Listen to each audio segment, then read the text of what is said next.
Hi friends, welcome to channel. അപ്പോൾ ഇന്നത്തെ വീഡിയോയിൽ ഞാൻ പറയുന്നത് ഗൂഗിളിൻ്റെ ഒരു ഫീച്ചറിനെ പറ്റിയാണ്, നിയർ ബൈ ഷെയർ എന്ന് പറയും. അപ്പോൾ നമ്മൾ സാധാരണമായി ഫയൽസ് സെൻഡ് ചെയ്യാൻ വേണ്ടിയിട്ട് എക്സ്റ്റൻഡ് ഷെയറിട്ടൊക്കെയാണ് ഉപയോഗിച്ചിട്ടുള്ളത്, ഹെവി ആയിട്ടുള്ള ഫയൽസ്. പക്ഷേ ഇപ്പോൾ ആൻഡ്രോയിഡിൻ്റെ ഒരു നേറ്റീവ് ഫീച്ചറാണ് നമുക്ക് ഹെവി ഫയൽസൊക്കെ വളരെ ഈസി ആയിട്ട് സെൻഡ് ചെയ്യാനായിട്ട് സാധിക്കും. ആ ഒരു ഫീച്ചറാണ് നിയർ ബൈ ഷെയർ എന്ന് പറയും. അപ്പോൾ ആൻഡ്രോയിഡിൻ്റെ വെർഷൻ 6 മുതൽ മുകളിലോട്ടുള്ള എല്ലാ ഡിവൈസിലും ഈ ഒരു ഫീച്ചർ നമുക്ക് യൂസ് ചെയ്യാനായിട്ട് സാധിക്കും. അപ്പോൾ ഈ ഫീച്ചർ എനേബിൾ ചെയ്യാൻ വേണ്ടി നമ്മുടെ ഫോണിൽ ക്വിക്ക് സെറ്റിംഗ്സിൽ പോവുക.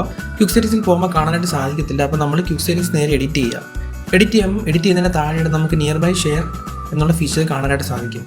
അത് നമ്മൾ ക്ലിക്ക് ചെയ്യുക, അതിനുശേഷം മുകളിൽ കൊണ്ട് പ്ലേസ് ചെയ്യുക. ഇത്രയേ ഉള്ളൂ. ഇങ്ങനെയാണ് നമുക്ക് എനേബിൾ ചെയ്യുന്നത്. ഇനി എങ്ങനെയാണ് ഈ ഒരു ഫീച്ചർ ഉപയോഗിച്ച് സെൻഡ് ചെയ്യുന്നത് നോക്കാം. സെൻഡ് ചെയ്യാൻ വേണ്ടി ഞാൻ 2 ഫോൺ എടുത്തിട്ടുണ്ട്.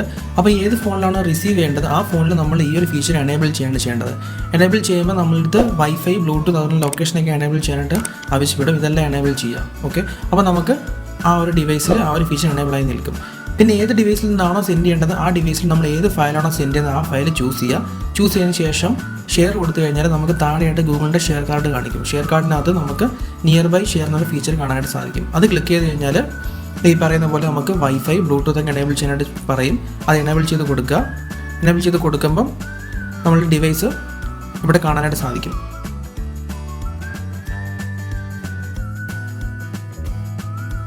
ഇതാണ്ട് എൻ്റെ ഡിവൈസിൻ്റെ പേരിവിടെ കാണുന്നുണ്ട്. അത് നേരെ ക്ലിക്ക് ചെയ്യാം. ക്ലിക്ക് ചെയ്യുമ്പം ഏത് ഡിവൈസിലാണോ റിസീവ് ചെയ്യേണ്ടത് ആ ഡിവൈസിൽ നമുക്ക് അക്സെപ്റ്റ് ചോദിക്കും. അക്സെപ്റ്റ് ചെയ്ത് കഴിഞ്ഞാൽ നമുക്ക് ഫയൽസൊക്കെ വളരെ പെട്ടെന്ന് സെൻഡ് ചെയ്യാനായിട്ട് സാധിക്കും. ഫോട്ടോസ് മാത്രമല്ല, വീഡിയോസ്, മ്യൂസിക്, അതുപോലുള്ള പല ഡോക്യുമെൻറ്റ്സും നമുക്ക് സെൻഡ് ചെയ്യാനായിട്ട് സാധിക്കും വളരെ ഫാസ്റ്റായിട്ട്. രണ്ടിപ്പോൾ ഒരു ചെറിയ വീഡിയോ ക്ലിപ്പാണ്. ഈ ഒരു ക്ലിപ്പ് ഞാൻ സെൻഡ് ചെയ്ത് കാണിച്ചു തരാം. നേരത്തെ പോലെ തന്നെ ഇത് സെലക്ട് ചെയ്തതിന് ശേഷം സെൻഡ് കൊടുക്കുക. ഷെയർ ചെയ്തതിന് ശേഷം നമ്മൾ നിയർ ബൈ ഷെയർ കൊടുത്തു കഴിഞ്ഞാൽ നേരത്തെ പോലെ തന്നെ നമ്മൾ ഡിവൈസ് ലുക്ക് ചെയ്ത് കഴിഞ്ഞാൽ നമുക്കിവിടെ കാണാനായിട്ട് സാധിക്കും. ഓക്കെ, അവിടെ ക്ലിക്ക് ചെയ്ത് കൊടുക്കുക. ക്ലിക്ക് ചെയ്യുമ്പോൾ കണക്റ്റിംഗ് കാണിക്കും. കണക്ട് ചെയ്തതിന് ശേഷം മറ്റു ഡിവൈസിനകത്തോട്ട് കണക്റ്റ് ആകുകയും അക്സെപ്റ്റ് ചെയ്ത് കഴിഞ്ഞാൽ നമുക്ക് ആ ഫയൽ വളരെ ഫാസ്റ്റായിട്ട് സെൻഡ് ചെയ്യാനായിട്ട് സാധിക്കും. ഇതാണ്ട് ഫയൽ സെൻഡ് ചെയ്ത് പ്ലേ ചെയ്ത് നോക്കാം. ഇതാണ്ട് ഈസി ആയിട്ട് പ്ലേ ആവുന്നുണ്ട്.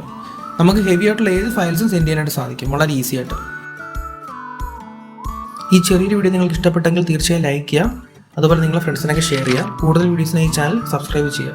അപ്പോൾ നമുക്ക് അടുത്ത വീഡിയോയിൽ കാണാം. ബൈ.